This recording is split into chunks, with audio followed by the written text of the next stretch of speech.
Welcome to Larry the Alchemist, and on today's episode, in my opinion, three most important guitar albums for hard rock and heavy metal. These are albums that changed the way people played guitar, the way people thought about guitar. These are albums that you mark with before and after these albums came out. Now, this isn't to say that there aren't other great guitar players who put out great albums that were influential, but in my opinion, did not have the impact that these three albums that I've picked have had. And honestly, these are the only three that I can think of. Part of that could be because we've moved into a different era now. And again, not that there's not people doing amazing, mind-boggling things on guitar, but because of the era that we live in of streaming and videos and stuff like that, it's hard for somebody to make the impact that these three guitar players had on heavy guitar playing. Okay, so number one for me, I don't think maybe one of these is a little bit of a surprise. But number one is, of course, the first Jimi Hendrix album, the Jimi Hendrix Experience, Are You Experienced? Eric Clapton with Cream was certainly a guy that changed the game.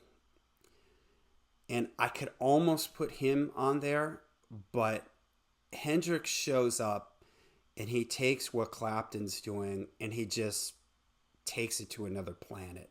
He takes it to somewhere beyond what anybody thought was possible at that time. His technique, his sound, the whammy bar stuff that he did, the way he used distortion and effects, the way he combined this all into these great songs. It had this sort of psychedelic late 60s blues, heavy blues rock vibe to them. Whereas for me, Clapton, he was the guy that sort of took that British blues and took the blues and he electrified it, made it really loud. And same thing with the Yardbirds and what Jeff Beck is doing around that time. But again, Jimmy takes it, and whereas Eric was taking blues licks and just playing them through a loud amp, Jimmy takes it and does something completely different with it. Just creates this own sound, such a totally unique sound. I love there's a story, and I don't know how true this is, that I think I saw Pete Townsend telling a story about how like Eric Clapton, Jimi Hendrix comes, because he was popular in London before he was popular in the US. He sort of got his start there. His manager, Chaz Chandler, was part of this group, The Animals, and he takes Jimmy, brings him over to London, and Jimmy breaks there first before he breaks in the US. And Townsend tells the story about like Eric Clapton calling him, and like him and Eric Clapton and Jeff Beck like meeting in a movie theater or something in the back row. Like, we got to talk about this guy. This guy is just, this has just completely changed everything. And he completely changes the way people think about the guitar, the way people play guitar.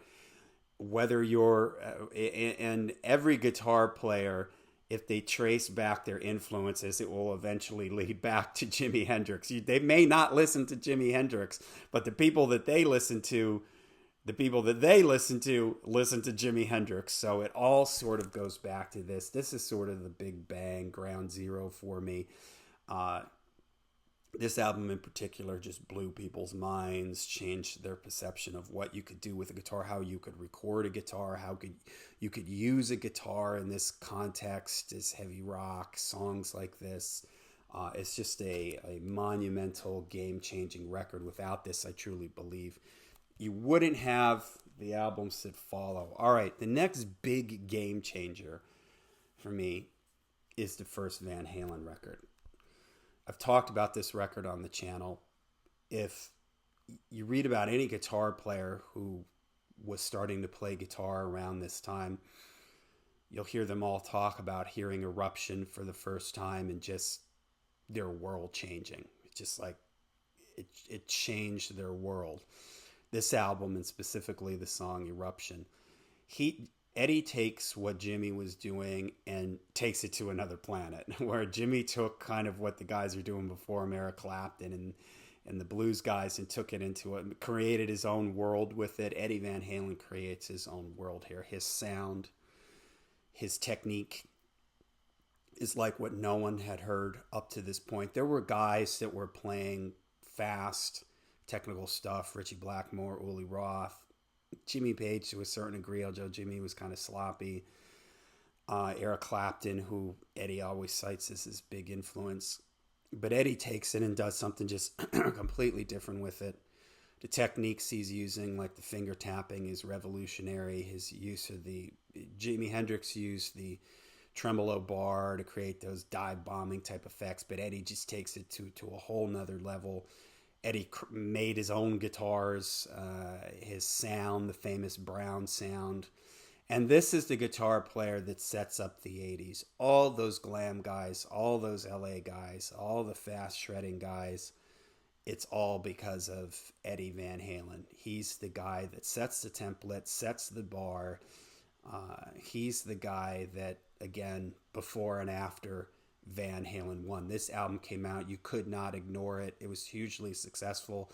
It should also be noted that there's great, amazing guitar players. Like, I'm thinking of Steve Vai, for instance, an amazing, mind-blowing musician, but his music wasn't quite as accessible. I'm thinking of his solo stuff as what you get here with Eddie Van Halen. You get this mind-blowing, game-changing, otherworldly guitar playing, and it's in the context of great, great hard rock songs in a great, great band with a great front man, a great drummer. So it makes it accessible, and that's why it has the massive impact that it does. And some other artists, like for instance, Uli Roth. I love Uli Roth, but he doesn't have the same impact because his time in the Scorpions weren't as popular as they would be in the late 70s, 80s. And then his solo stuff is not very accessible to the average rocker.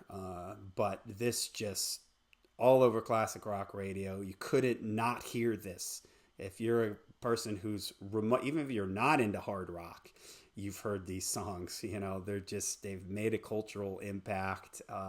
And Eddie Van Halen's guitar playing on this record, Eruption specifically, just completely changed the game. And there was no turning back after this. You had to have a handle on this kind of fast playing, this technique, the tapping and everything. You had to have that somewhere in your arsenal if you were a guitar player at that time. All right, now here's the one that is maybe a little bit of a surprise because this one slightly contradicts what I just said about Van Halen, about how you have to have something that sort of impacts the broader culture, that gets you somewhat into the mainstream so that you can have this effect on people.